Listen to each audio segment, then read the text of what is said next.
to see these people make such idiots of themselves. The old threat to democracy. You don't even know who Armour is. She went from a USA Today writer to the village idiot TDS like nobody I've ever seen it because she's out of her collective liberal crazy mind.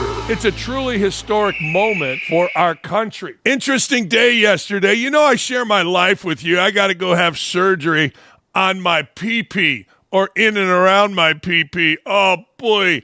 I don't know when it's going to happen, but I am not that excited about it. Had to go to the urologist yesterday, came home, took my daughter on a boat. Next thing you know, because I'm a we're playing cards, minding our own business. I go to turn the boat on. It will not turn on. Ah, baby.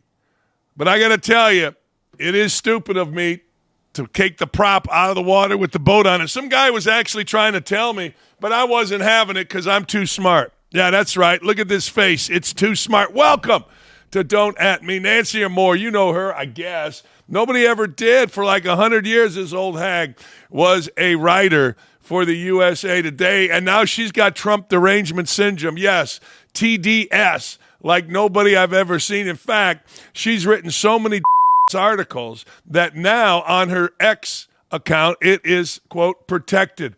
Not very many, quote, journalists have their have their social media protected, but this woman is so stupid, has such Trump TDS. Listen to this. So the Olympics are coming in 2028, and it's going to be a grand time. The Olympics in 1984 in L.A. were fantastic, but that was back when L.A. was a destination, which I actually went to in 86. Anyway, Nancy Armour's mad. She's mad that the president of these United States is getting involved. What? She puts out daily, not daily, whenever she's asked, mind-numbingly dumb Trump derangement syndrome hit pieces. She labels Trump a toddler because her ridiculous old haggard is an adult. Because she's so sensitive, she puts her X account on protected. That's an adult move.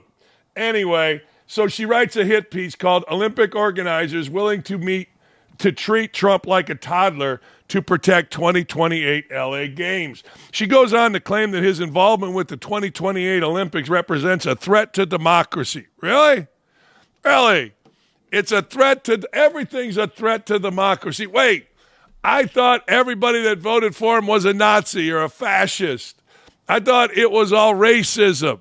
Then it's pedophilia. Now it's a toddler. But across the board for the Trump derangement folks, it's always been the old, quote, threat to democracy. Man, also, side note, Kamala Harris said women will be bleeding out in parking lots. Yeah, I don't know that that's happened either. These people, these women are nuts. These women are absolutely out of their mind. And it's not just women. We got these crazy-ass writers. But anyway, the old threat to democracy. First time since 2002, the Olympics are returning to the United States, 2028. Los Angeles set to play host to the games. With the Olympics being one of the largest, most watched sporting events in the world, it makes complete and total sense that the President of the United States would play a role. Duh. Really? I am surprised by this. I can't believe the President of the United States would play a role. Or at the very least, show significant interest in the Olympics. But that's not enough. It's a truly historic moment for our country. Armour thinks differently, but we'll get to her in a second. Here's what Trump is speaking on. Here's what Trump's involvement is going to be. An Olympic task force. Listen to this and see if there's anything wrong in here that would piss anybody but an old, weathered, dusty woman writer from the USA Today that nobody's paid attention to for years. Let's see. In my first term, we were instrumental in helping the city of Los Angeles win the bid to bring the Olympic torch back to American soil. And today I will sign an executive order establishing the White House task force on the 2028 Summer Olympics, mobilizing the entire federal government to ensure the games are safe, seamless, and historically successful. It's going to be amazing. I think it's going to be amazing. America is a nation of champions, and in July 2028 will show the world what America does best, and that's win. We're winning like we have never won before. You see that all the time. A year ago, we were not a country that was doing well, and now we're the hottest country anywhere in the world. So let me ask you, what's wrong with that? Can you imagine if he didn't do something like this and something happened?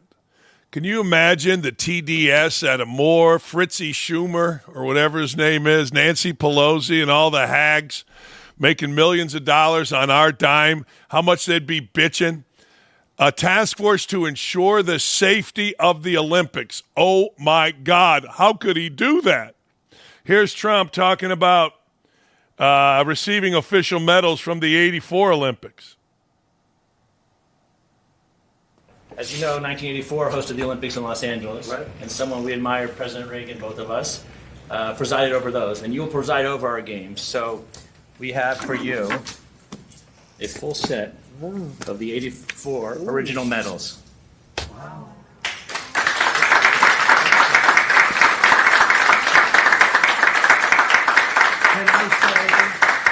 Can I say that I won them athletically? Yes, sir. That would be a great honor. That's beautiful. Thank you, sir. There you go. The guy running the joint is giving him permission to oversee the joint, but that's not enough for that old hag, old Nancy Armour. No. Hiding behind her ex, she must get mad. See, here's the deal. Here's from OutKick. One of the task force top priorities will be coordinating federal, state, and local government work on transportation and safety. Honest to God, it makes total sense. It will also streamline visa processing and credentials for foreign athletes, coaches, officials, and media.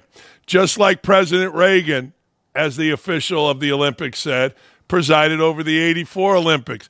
But that's not enough. The old hag, she got to get mad. Listen to the old hag. It's the oldest trick in the book. For anyone needing to get something done when there's an active toddler or rambunctious puppy around. Yeah, give them a toy or a game or get them to do the task of making them think it's their idea. The distraction keeps them busy and happy while you get some peace and quiet. Yeah, okay. Yeah, good. Whatever. It should embarrass all of us. That the President of the United States can be so easily played, It should embarrass LA 28 that he's willing to be party to it. Yet here we are. This isn't the stuff of normally functioning democracies. Really? It was in 1984. I mean, most people my age feel like Ronald Reagan was, if not Trump, the best president of our lifetime. He's the one that, according to the Olympic official, presided over the '84 Olympics. So there's precedent here for a president to do as such. But Nancy Armour, because she's out of her collective liberal, crazy-ass female mind, doesn't see it that way. It's a toddler. It's awful. We're being played. This isn't the stuff of a normally functioning democracy. I think it was. And no one should pretend it is. Okay, let's pretend it isn't. Los Angeles organizers also should not assume they're fully protecting the games from Trump's tirades and pettiness. Okay. I mean, I love listening to old Reagan stuff. He makes fun of people like him more. He makes fun of people that are Democrats. He does. It's great. It's funny. It's a joke. But Nancy, of course, with the giant stick up her ass, she can't stand it. It makes her crazy. It's really kind of funny. Bringing up functioning democracy when the Olympics have been in Russia, Brazil, in China twice since 2008, as if those countries are the standard for democracy, it isn't laughable. It's legitimately insulting. But here's the deal. You can't get insulted by Nancy Armour because she's insignificant but fun to make fun of. She is. She is an absolute clown. Donald Trump, actually, she is one of those, along with Schumer, along with, what's that lady, COA or whatever the hell her name is, OAC, and others, that if Trump literally cured cancer, wiped it out from the face of the earth, they wouldn't talk about it. They would say, why not AIDS? it's racist to go after cancer. Why didn't you go after AIDS? What are you, homophobic? You know it. I know it. We all know it. And it's really fun to see these people make such idiots of themselves because when it comes to the media and politicians, they're so effing smug. I mean, they're so freaking smug in the way they handle themselves, in the way they go about writing, in the way they go about talking, in the way they posture themselves.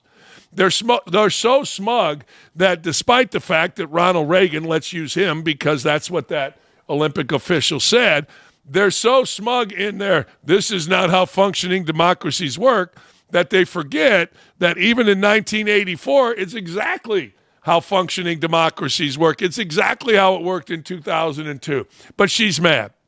She's mad that Donald Trump is president.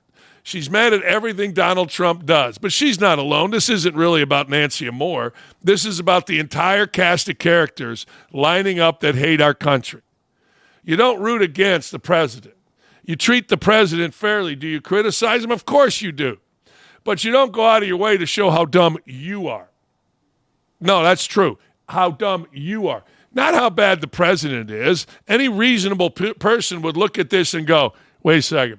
The president's starting a task force to streamline a bunch of things, including transportation, which, if you've paid attention to the Olympics, is always an issue. And security, if you go back to 1972 in Munich, you'll see the documentaries. Security, always an issue. We saw it in Atlanta in 1996. Stop it. Just stop. I think it's 96. Stop it, Nancy. Stop doing what you do. Well, stop writing. Crawl back in your home, do some knitting, and get the fuck out of here. You're ridiculous, but I got to tell you, you're kind of a fun chick to make fun of. That's right. Nobody else is going to criticize. You'll see the idiots on TV saying that Nancy's right. How's she right when you don't have a damn, the president's not supposed to worry about security? It's so stupid. Anyway, just want to say we appreciate you watching our show. It's become a really hot show. I mean, every week we got something that makes viral news. I don't know. We're just doing a show. Long story short, make sure you head on over to youtube.com/@OutKick/videos where you can like, comment, and, and of course, subscribe. That way, you don't miss nothing. And who the hell wants to miss nothing when it comes to me or Hot Mike or Tommy or Clay or Ricky? I mean, what are you talking about, Tyrese? I like it. The NFL needs more money. And by the way, the Colts play tonight, which means tomorrow you'll hear from Indie Media that the Colts are Super Bowl bound. Anyway, according to Patriots owner Robert Kraft, a key reason as to why the league decided to sell the bulk of its media assets to ESPN, including NFL Network and Red Zone, was in part due to the rising salary demands from players. Really? Huh. In addition to selling off media assets, NFL will now also gain a 10% stake in ESPN. A lot of people are wondering, can ESPN be a legitimate news organization when it comes to the NFL, with the NFL having part ownership? It never has been. It never has been. Playmakers was a show that was on ESPN. You can look it up. And it painted, according to players, the NFL in a very, very, very legitimate, real light. The powers to be at the NFL said, no, ESPN, you got to get rid of this or there will be consequences. ESPN squelched it. You can look it up for yourself.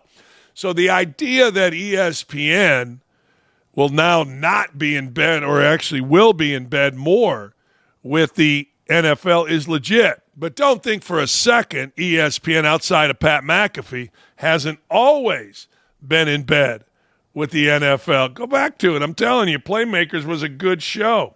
It was.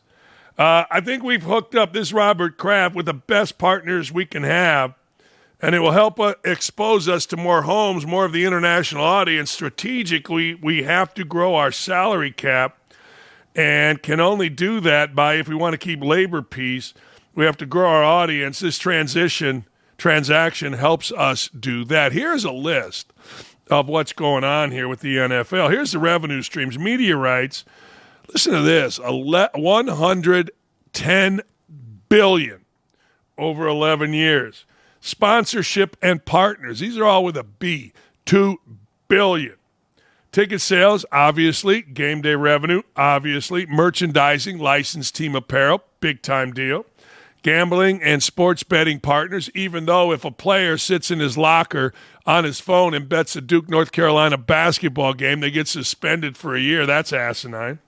International games and growing initiatives, stadium revenue and naming rights. There you go. Bobby Barack, of course, America's conscience, has a take on this. And his take is, well, to have access to every NFL game on streaming this year, you have to pay for the following. $30 a month for ESPN, $15 for Prime, $20 for Netflix, $8 for Paramount, Peacock $10, $20 for Fox, $15 Red Zone, and $4.50 if you want the Sunday ticket. How about dem apples? Wow, that is brutal. I mean, you can blame the owners, but I blame the players. Greedy mother hubbards, they're taking all the cash, and we're paying for it. It's like the government, Pelosi, Biden, Schumer. They're all bazillionaires. They're taking all our cash, and we're the ones paying for it. No, it's unbelievable, and it will continue to be unbelievable. But we're going to pay it because we love us some football. We do. How about this? How about besides the finals, the Canton game, the Hall of Fame game, outdrew by average the NBA playoffs. Football's nuts. All right, justice for big balls. Yeah. Hey, former Doge employee and legend Big Balls, a.k.a. 19-year-old Edward Korestein, was jumped by a group of thugs while thwarting a carjacking attempt and defending his significant other. Big Balls with the big balls, but he got the beat down. Pray for this hero. Big Balls is literally a hero for saving a woman from getting assaulted. Man. What's going on around here in D.C.? Prayers for Big Balls, no doubt. I mean, he stood up when he got to stand up, which is for your womans. It's unbelievable. So dudes just go carjacking and they beat the crap out of a guy. I'd like to see a picture of the dudes. I don't know. I'd like to see it. Here's what happened. Officers patrolling the 1400 block of Swan Street Northwest, a popular area with several shops, bars, restaurants about a mile north of the White House, noticed a group of approximately 10 juveniles. 10 juveniles. These dudes are ballsy, right? Surrounding the complainant's vehicle and assaulting Kornstein. He's recovering from a broken nose, concussion, black eye. Man, there he is. I mean, a bunch of dickheads decided we're going to take your car. Why? Because we can. And then when he stood up, he took a beating. Man, what a world we live in, huh? What a world we live in. And as you would expect, Trump and Elon Musk caught wind of the incident, and they are not happy with D.C. Mayor Bowser and the police department of D.C. Nor should they be. It's a shithole. A few days ago, a gang of about a dozen young men tried to assault a woman in her car at night in D.C. A Doge team member saw what was happening, ran to defend her, and was severely beaten to the point of concussion, but he saved her. Is it time to federalize D.C.? D.C.'s got a murder rate that's completely out of control, man. Here's President Trump chiming in. By the way, I have to say that somebody from Doge was very badly hurt last night. You saw that. A young man who was beat up by a bunch of thugs in D.C. And either they're going to straighten their act out in the terms of government and in terms of protection, or we're going to have to federalize and run it the way it's supposed to be run. I like it. I like it. I like everything about it. I do. I think it's great. Look, if you idiots aren't good enough, aren't smart enough, can't do it, you know what? Then we'll do it. We'll do it. We will. We'll absolutely do it. Man, I like the fact that our president, the only medal that makes sense for big balls, just put a big nuts on there. Just put some big old schwants on there and balls and just use as a model the green dildo from WNBA games, which, by the way,